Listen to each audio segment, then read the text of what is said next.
देश का संविधान सर्वोपरि है, न न्यायपालिका, न कार्यपालिका और न ही संसद। सबसे ऊपर सिर्फ देश का संविधान है। ये बयान है सुप्रीम कोर्ट के पूर्व जस्टिस मदन बी लोकुर का। इस बयान का आज मैं आपसे जिक्र क्यों कर रहा हूं? क्योंकि देश में नए सिरे से ये बहस हो रही है कि कानून बनाने का अधिकार जिसको है, यानी हमारे देश की संसद, और वो कानून सम्मत, संविधान सम्मत है या नहीं, ये जांचने का अधिकार जिसको है, यानी कि सुप्रीम कोर्ट, उन दोनों के बीच जब टसल हो तो फिर देश की बात, लोकतंत्र की बात किन संदर्भों के साथ की जाए और कौन सी व्याख्याओं को हासिल करने की कोशिश की जाए। देश की संसद में मॉनसून सत्र के दौरान दिल्ली पर नरेंद्र मोदी सरकार का जो अध्यादेश था उसे कानून में बदलने के लिए बिल आया, जिस पर बहस हुई। लोकसभा में बिल पारित हो गया, राज्यसभा में भी कमोबेश यही हाल रहा। लेकिन इसके बाद से ये बहस नए सिरे से तेजी पकड़ रही है। और ऐसा नहीं है कि प्रसंग सिर्फ केंद्र के कानून बनाने और सुप्रीम कोर्ट के उसकी समीक्षा करने के हों या इसके उलट। दोनों ही तरह की चीज़ें हैं और दोनों ही तरफ आपत्तियां भी हैं और पक्ष के तर्क भी हैं। नमस्कार, सौरभ द्विवेदी नाम है हमारा। आप लल्लन टॉप शो देखना शुरू कर चुके हैं, जिसमें आज विस्तार से हमारे और आपके बारे में बात होगी, क्योंकि बात देश के कानूनों के बारे में है और हम और आप देश हैं। सबसे पहले आप क्रोनोलॉजी समझ लीजिए। देश में शासन चलता है केंद्र के स्तर पर, केंद्र सरकार का। केंद्र में सरकार उसकी होती है जिसे लोकसभा में बहुमत हासिल होता है। ये सरकार जब देश के लिए कोई कानून बनाती है तो वो सदन में इंट्रोड्यूस किया जाता है, बहस होती है, फिर दोनों सदनों से उसे पारित होना होता है, लोकसभा से और राज्यसभा से। और उसके बाद जो सरकार के सर्वोच्च प्रमुख हैं, जिनके नाम पर सरकार चलती है, यानी कि राष्ट्रपति, उनकी सम्मति होती है, गजट पब्लिश होता है और कानून बन जाता है। इन सब के बाद भी एक पड़ाव होता है कुछ एक अवसरों पर।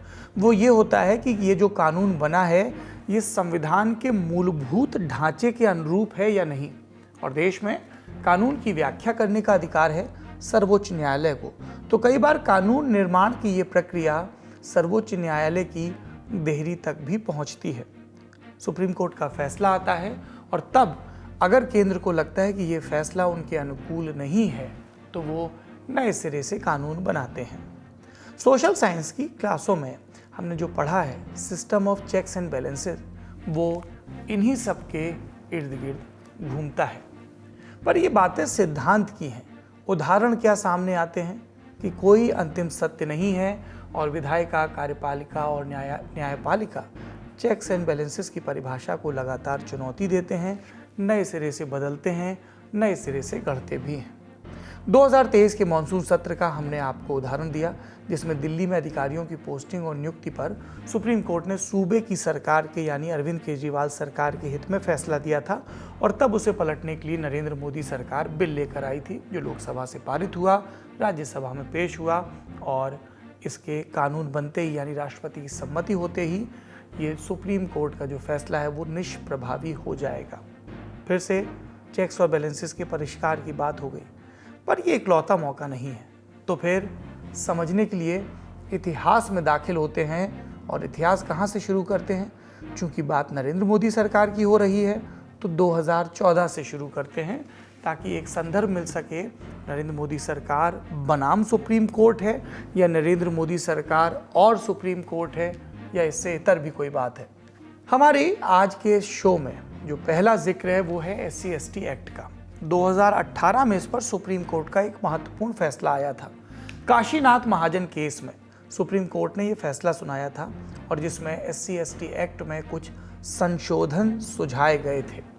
मार्च 2018 में जस्टिस AK गोयल और जस्टिस UU ललित की बेंच ने कहा था कि SC/ST एक्ट के तहत किसी सरकारी कर्मचारी या अधिकारी को अगर गिरफ्तार करना है तो पहले उसके सुपीरियर अधिकारी से अनुमति लेनी होगी। यदि किसी आम नागरिक को गिरफ्तार करना है तो सीनियर सुपरिटेंडेंट ऑफ पुलिस से इजाज़त लेनी होगी। पर सबसे ज़्यादा चर्चा हुई सुप्रीम कोर्ट के उस आदेश की, जिसमें बेंच ने कहा कि एट्रोसिटी के आरोप, यानी अत्याचार के जो मामले हैं SC/ST एक्ट के तहत, इसकी FIR जब हो और उसमें SC/ST एक्ट के तहत धारा लगानी हो तो FIR दर्ज करने पे और एक्ट लगाने से पहले पुलिस जांच करे और उसके बाद इन एक्ट्स में मामला कायम हो। ये फैसला आने के बाद बहस छिड़ गई कि क्या सुप्रीम कोर्ट ने SC/ST एक्ट के दुरुपयोग को लेकर जो आपत्तियां उठाई जा रही थी उन्हें एड्रेस किया है या फिर इससे SC/ST एक्ट कुछ निष्प्रभावी हो गया है। सुप्रीम कोर्ट ने अपने जजमेंट में साफ साफ 2018 में ये लिखा था कि ये वो जजमेंट इसलिए दे रहे हैं ताकि जो भी SC/ST एक्ट का मिसयूज हो रहा है, जो उसका गलत इस्तेमाल हो रहा है, उसको रोका जा सके।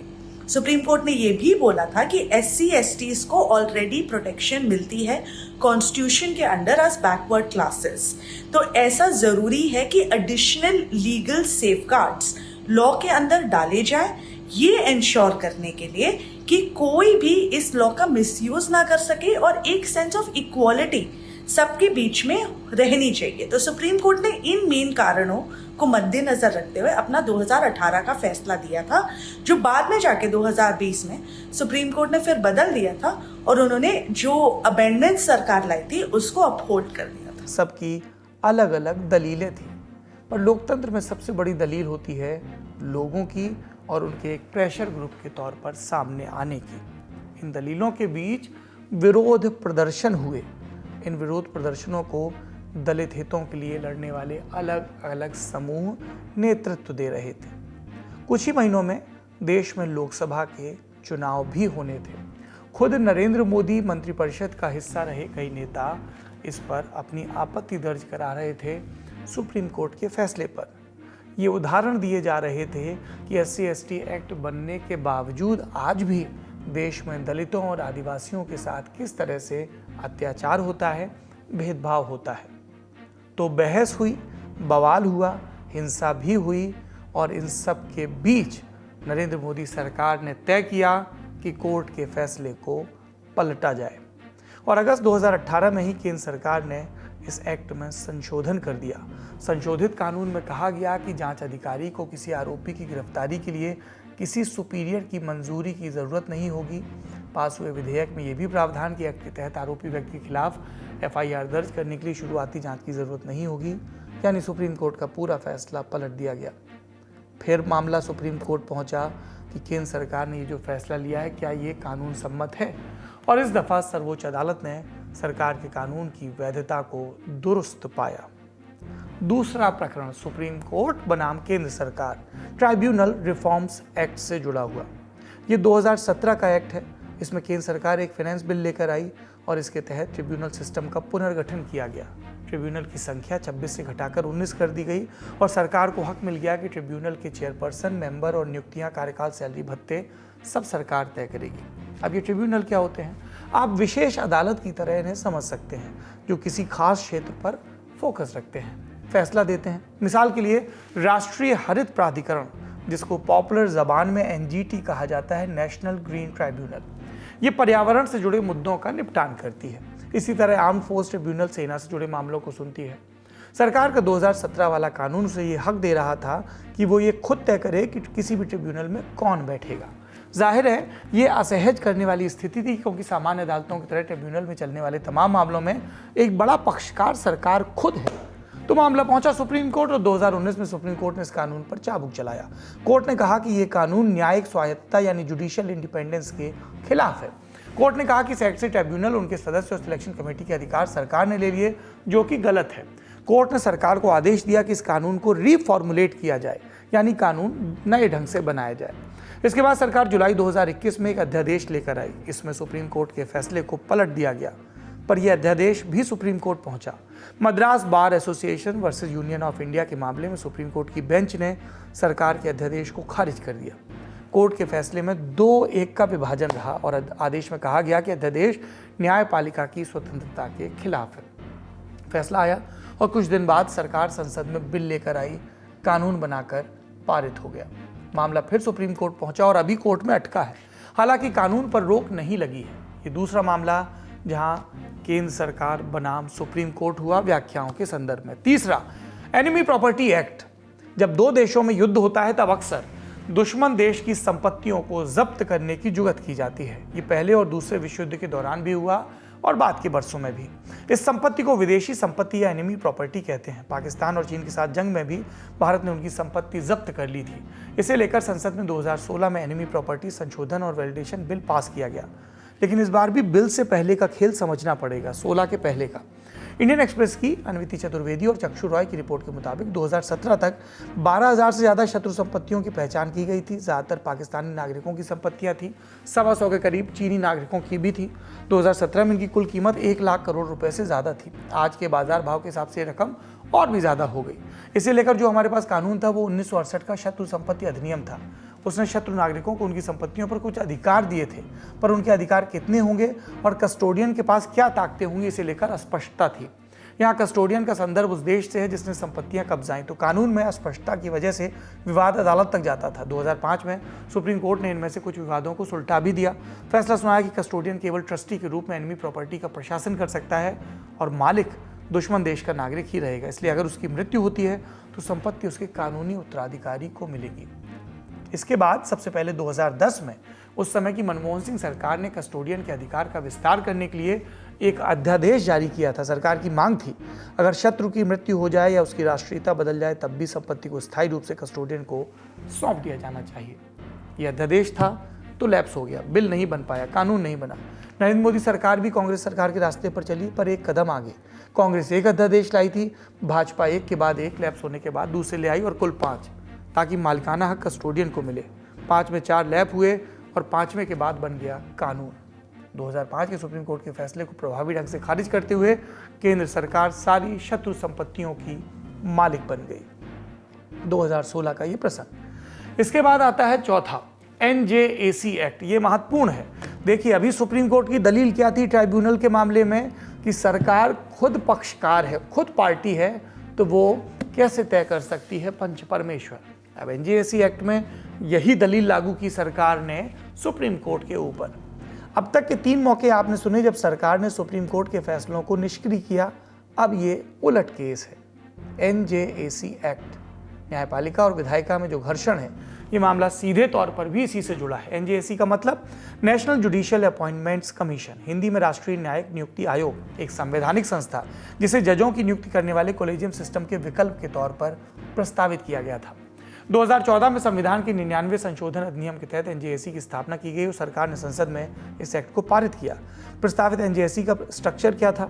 अध्यक्ष भारत का मुख्य न्यायाधीश यानी CJI, सदस्य सुप्रीम कोर्ट के 2 सीनियर मोस्ट जज, इसके अलावा केंद्रीय कानून और न्याय मंत्री और नागरिक समाज के 2 प्रतिष्ठित व्यक्ति। प्रतिष्ठित व्यक्तियों का चयन कैसे होता? CJI प्रधानमंत्री और लोकसभा में विपक्ष के नेता की एक समिति बनती, 2 में से एक सदस्य का नाम ये समिति देती और दूसरे को SC, ST, OBC, अल्पसंख्यक समुदायों या महिलाओं में से नामित किया जाता। कुल मिलाकर इस सिस्टम के बाद जजों की नियुक्ति में सरकार की भूमिका बढ़नी थी। हम इसलिए कह रहे हैं क्योंकि 2015 में सुप्रीम कोर्ट ने NJAC एक्ट और 99वें संविधान संशोधन को खारिज कर दिया और तब से लेकर अब तक 8 बरस में न्यायिक नियुक्तियों को लेकर बहस जारी है। दोनों ओर से भारी भरकम तर्क। सार 2 बिंदुओं में समझिए। सरकार कहती है जज स्वयं ये कैसे जज कर सकते हैं कि जज कौन बने, जवाबदेही और पारदर्शिता इससे कैसे आएगी। और कोर्ट कहता है कि जब सरकार मामलों में एक पक्षकार है तो वो कैसे तय करेगी कि जज कौन बने, क्योंकि यहाँ सीधे सीधे हितों का टकराव है। और आखिरी में इस क्रम में आता है दिल्ली वाला बिल, जो आज की सबसे बड़ी खबर बना। दिल्ली में आम आदमी पार्टी की सरकार आने के बाद से एक विवाद चल रहा है कि दिल्ली का बॉस कौन। इसको लेकर नए नए घटनाक्रम सामने आते हैं। मामला अदालत गया। इसी साल 11 मई को सुप्रीम कोर्ट ने दिल्ली में प्रशासनिक सेवाओं के नियंत्रण और अधिकार से जुड़े मामले पर फैसला दिया। साफ किया दिल्ली की नौकरशाही पर दिल्ली सरकार का नियंत्रण और अधिकारियों की ट्रांसफर पोस्टिंग पर भी उसी का अधिकार।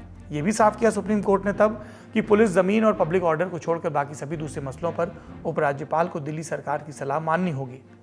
इस फैसले के 10 दिन भी नहीं बीते और केंद्र सरकार अध्यादेश लेकर आई। अध्यादेश के बारे में हमने लंदन टॉप शो में कई बार चर्चा की। मजमून ये कि सुप्रीम कोर्ट के फैसले को पलटते हुए केंद्र एक बार फिर दिल्ली का बॉस बन गया। लेकिन अध्यादेश को 6 महीने के भीतर पक्का कानून बनाना होता है। संसद में बिल पास करके सरकार ने मानसून सत्र में बिल पेश किया। लोकसभा से 3 अगस्त को बिल पास हुआ और आज राज्यसभा में पेश हुआ। किसी भी लोकतंत्र में ये रस्साकशी बदस्तूर जारी रहती है कि कानून बनाने और कानून की व्याख्याओं का अधिकार और उनके बीच एक सही संतुलन। इजराइल का हाल देखिए, वहां पर भी इसी को लेकर बहस छिड़ी हुई है, जनता की चुनी हुई सरकार या फिर सुप्रीम कोर्ट। इस टसल के बीच हमने आपको सारे तथ्य बताए, पर विचार बनाने के लिए विद्वानों को भी सुनना होता है। लाइव लॉ कानूनी मामलों की वेबसाइट है, इसके मैनेजिंग एडिटर हैं मनु सेबेस्टियन। इन्होंने एक लेख लिखा जिसका हम कुछ सार आपको बता रहे हैं। उन्होंने लिखा कि 1990 के बाद से 2 दशकों के दौरान सुप्रीम कोर्ट की ताकत और कद बढ़ा है। हमारे सुप्रीम कोर्ट को दुनिया की सबसे ताकतवर अदालत की उपाधि मिली। इस दौरान सुप्रीम कोर्ट ने कॉलेजियम के जरिए नियुक्तियों में बढ़त ली और कई मुद्दों में हस्तक्षेप करने के लिए न्यायिक समीक्षा का दायरा बढ़ाया, उन मुद्दों के लिए भी जो रवायतन कार्यपालिका के हिस्से थे। कार्यपालिका यानी कि सरकार। जनता का राजनीतिक कार्यपालिका से भरोसा उठ गया हो, मोहभंग हो गया हो, तो ऐसे दौर में सुप्रीम कोर्ट का दखल बढ़ जाता था। ये गठबंधन वाली सरकारों के दौर में ज़्यादा रहा, और उन सरकारों में भी जिन्हें जनता ने कमज़ोर, समझौतावादी या भ्रष्ट माना। और तब इस रिक्त स्थान की जगह आला अदालत ने भरी और उसे उम्मीद का सुराग माना जाने लगा। पर 2014 में ये सिनेरियो बदल गया, ऐसा मनु सेबेस्टियन लिखते हैं। क्या लिखते हैं वो? 2014 के बाद क्या बदला? उनके मुताबिक बीते 30 साल में पहली बार है जब सुप्रीम कोर्ट का सामना ऐसी सरकार से हुआ जिसके पास अपने बूते मजबूत बहुमत है। इस वजह से जजों की नियुक्ति पर जो संघर्ष है वो तो सबके सामने है ही, और ऐसा नहीं कि कोई सुप्रीम कोर्ट को बरी कर रहा हो। एनजेएसी वाले जजमेंट पर मनु की समीक्षा है कि जजमेंट की भाषा में जुडिशियल विजडम से ज़्यादा अपना स्वर्ग सुरक्षित रखने की भावना झलकती है। नियुक्तियों के अलावा 2014 से पहले आला अदालत राजनीतिक मामलों में सरकार के खिलाफ जाने से नहीं हिचकिचाती थी। ऐसा 2G मामले और कोयला घोटाले के मामले में दिखता है। एक और परेशान करने वाली बात है जजों के खुलासे कि कैसे सरकार न्यायपालिका के प्रशासनिक मामलों में दखल देने की कोशिश कर रही है, मसलन नियुक्ति और पीठ का गठन। इस बिंदु में मनु 2018 की उस प्रेस कॉन्फ्रेंस का जिक्र करते हैं, फिर जजों के रिटायरमेंट के बाद वाले इंटरव्यूज का भी जिक्र आता है। फिर सुप्रीम कोर्ट के अंदरूनी मसले हैं। 8-9 बरस में सरकार के साथ टकराव ने न्यायपालिका को पस्त और कमजोर भी किया है, लेकिन यह कहना अतिशयोक्ति होगी कि सुप्रीम कोर्ट ने इस दौरान संवैधानिक मूल्यों को बनाए रखने के लिए कुछ नहीं किया। नागरिक स्वतंत्रता से संबंधित मामलों में अदालत ने प्रगतिशील रुख अपनाया। अपने निष्कर्ष में मनु ने लिखा कि मोदी शासन में सुप्रीम कोर्ट डरपोक, खंडित और कमजोर हुआ है। केंद्र सुप्रीम कोर्ट की इस टसल पर और भी एक्सपर्ट्स हैं, उनकी भी राय सुनिए। सबसे पहली चीज हमें इस पूरे मुद्दे को लेकर ये याद रखनी चाहिए कि इंडिया में जैसे यूके में पार्लियामेंट सुप्रीम होता है, जैसे पार्लियामेंट सुप्रीमेसी कहते हैं, वैसे इंडिया में एक बहुत ही क्लियर इसके बारे में जो बेसिस है वो ये है कि इंडिया का कॉन्स्टिट्यूशन सुप्रीम है। इसका मतलब ये कि कोई भी आर्म गवर्नमेंट का, ना ही पार्लियामेंट, ना ही एग्जीक्यूटिव और ना ही जुडिशरी, कोई भी ऐसा डिसीजन या लॉ सामने लेके आ सकता है जो कॉन्स्टिट्यूशन के अगेंस्ट हो। और क्योंकि कॉन्स्टिट्यूशन के हिसाब से कॉन्स्टिट्यूशन को जो सेफगार्ड करते हैं, जिसकी रिस्पॉन्सिबिलिटी है कॉन्स्टिट्यूशन को प्रोटेक्ट करना, वो रिस्पॉन्सिबिलिटी जुडिशरी को दी गई है। तो इररिस्पेक्टिव ऑफ गवर्नमेंट कौन से लॉज लेके आए या कौन से लॉज ना लेके आए, all of these laws are subject to the judicial review, which means कि अगर गवर्नमेंट का कोई भी लॉ, कोई भी कानून कोर्ट में चैलेंज होता है तो कोर्ट का ही फैसला उसमें फाइनल माना जाएगा। लेकिन अब इसमें जो तरकीब गवर्नमेंट ने निकाली है, और ये 2014 के बाद बीजेपी गवर्नमेंट की बात नहीं है, अब जब से इंडिया के इंडिपेंडेंस हुआ, आप तब से देखते आए हैं कि जो लॉज, अगर कोई भी सुप्रीम कोर्ट का जजमेंट आता है जो सरकार जिसे अग्री नहीं करती या जो उनके स्टैंड के खिलाफ जाता है, तो वो अक्सर पार्लियामेंट का रूट यूज करते हैं उसको ओवरटर्न करने के लिए। ये बीजेपी गवर्नमेंट या कांग्रेस गवर्नमेंट या किसी कोएलिशन गवर्नमेंट, उनके बेसिस पे डिपेंड नहीं करता कि किस हद तक ये पार्लियामेंट का रूट यूज करेंगे गवर्नमेंट अपने ऑर्डिनेंस या अपने बिल्स पास कराने के लिए, स्पेशली उन एस्पेक्ट्स पे जिस पे सुप्रीम कोर्ट ने जजमेंट दे दिया है। हर सरकार ने अपने टाइम पे इसको अपने हिसाब से यूज करा है। ऑफ कोर्स 2014 के बाद हमने बहुत सारे इंस्टेंसेस देखे हैं, लेकिन बहुत सारी चीजें भी 2014 के बाद बदली हैं, स्पेशली कोर्ट रिपोर्टिंग को लेके। जिस तरीके से कोर्ट की रिपोर्टिंग होती है सुप्रीम कोर्ट की, स्पेशली 2014 के बाद डिजिटल मीडिया के परव्यू में आने के बाद, तो उसके बाद काफी चीजें और खुलकर बाहर आई हैं। तो उसकी वजह से हो सकता है ऐसा लगे कि 2014 के बाद ज्यादा सरकार ऐसा कर रही है, लेकिन मेरे हिसाब से हर सरकार ने किया है। जैसे मैंने पहले बोला कि जो भी लॉ सरकार लाती है it will always be subject to judicial review, which means that if it gets challenged in the court तो कोर्ट डिसाइड करेगा कि उसकी वैलिडिटी है या नहीं, और वो मोस्ट इंपॉर्टेंटली कॉन्स्टिट्यूशनल बेसिस पे स्टैंड कर पाता है या नहीं कर पाता।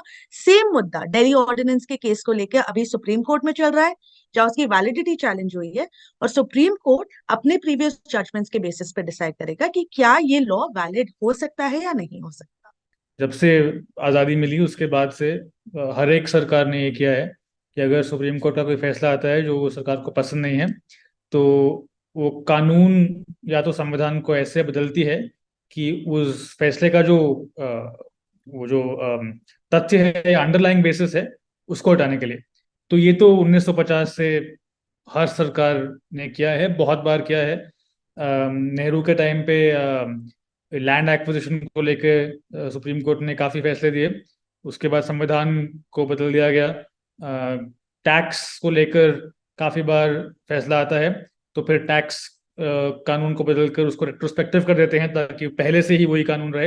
इंदिरा गांधी को वो डिस्क्वालीफाई किया गया तो संविधान को बदल दिया गया और एक नया क्लॉज डाला गया ये कहते हुए कि प्रधानमंत्री के इलेक्शन को चैलेंज कोई नहीं कर सकता किसी भी कोर्ट में।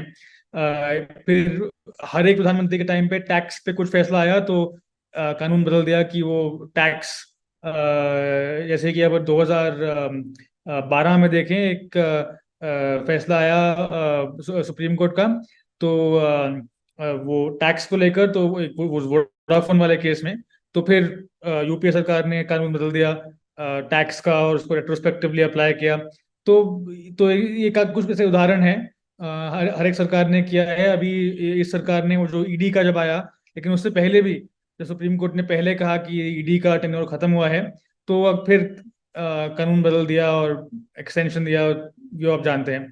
तो हर एक सरकार किसी भी सरकार को ले उदाहरण मिल जाएंगे काफी आराम से। अब चलते हैं दिन की दूसरी बड़ी खबर की तरफ। यहाँ भी मामला सुप्रीम कोर्ट से जुड़ा है। 3 महीने से ज़्यादा समय से जल रहे मणिपुर पर आज सुप्रीम कोर्ट ने जांच कमेटी बनाने का आदेश दिया। देश के मुख्य न्यायाधीश ने 3 रिटायर्ड जजों की कमेटी का गठन किया। इन कमेटी की तीनों सदस्य महिला हैं, जस्टिस आशा मित्तल, जस्टिस शालिनी जोशी और justice Asha Menon. Chief justice of India D Y Chandrachud ने कहा कि हमारा पहला उद्देश्य मणिपुर में कानून पर लोगों का विश्वास बहाल करना है। इसके कामकाज पर चीफ जस्टिस ने यह भी टिप्पणी की कि कमेटी के कामकाज पर कि 3 सदस्यीय कमेटी का काम जांच के अलावा राहत कार्यों का ब्यौरा लेना भी होगा। इसके अलावा सीबीआई मणिपुर के जिन मामलों की जांच कर रही है उनकी निगरानी भी डिप्टी एसपी रैंक के 5 अधिकारी करेंगे और ये सभी अधिकारी दूसरे राज्यों से होंगे। इसके साथ ही सुप्रीम कोर्ट ने 42 नई एसआईटी बनाई। ये 42 एसआईटी उन मामलों की जांच करेंगी जिन्हें सीबीआई नहीं देख रही। डीआईजी रैंक के अधिकारी एसआईटी को हेड करेंगे। एक अधिकारी 6 एसआईटी को सुपरवाइज करेंगे। सभी डीआईजी मणिपुर के बाहर के होंगे। इसके अलावा कोर्ट ने एक और रिटायर्ड अधिकारी अपॉइंट किया, फॉर्मर आईपीएस दत्तात्रेय पटसालगीकर। सीजीआई ने कहा कि दत्तात्रेय एक बेहतरीन डेकोरेटेड अफसर रहे, एनआईए में थे, नागालैंड भी जा चुके हैं।